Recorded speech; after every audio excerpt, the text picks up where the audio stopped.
One of the most beautiful characteristics of spirit beings is that they are talkers. That's why their strongest way of influencing people is by talking to them. The strongest way of making people do things is by talking to them.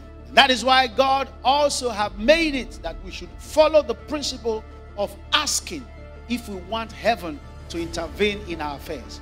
Prayer is the act of talking to God and God talking back to us. So if we are going to take charge of our character, of our behaviors, of the actions of our spouse in the house, we must engage the instrumentation of prayer. My husband is a cheat. My wife is a waster. These things are not coincidences. They say that's how she was brought up. Not when you can pray. Prayer breaks chains.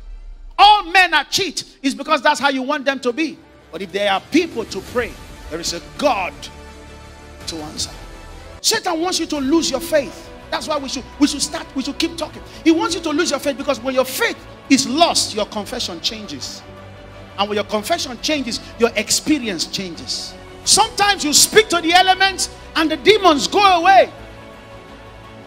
And you experience what you want to experience. But in any case, understand this, that the dimension of speaking to the elements is the dimension of prophetic prayer. When you speak to situations, if you speak to that disease, it will go. If you speak to that bad habit of your spouse, it will go. If you speak to the life of your child, it will change. Stop leaving things to chance. You are not a child of chance. You're a child of the King. And kings create things deliberately. If heaven is going to intervene, then you must ask. He that asketh, Jesus says, receive. Keep asking and you will get. Keep knocking and it will be open to you. Keep seeking and you will find. Prayer is not an event. Prayer is a process. An endless process as long as there's breath in your nostrils. You should never stop talking. And never you think one day that you're asking will weary God.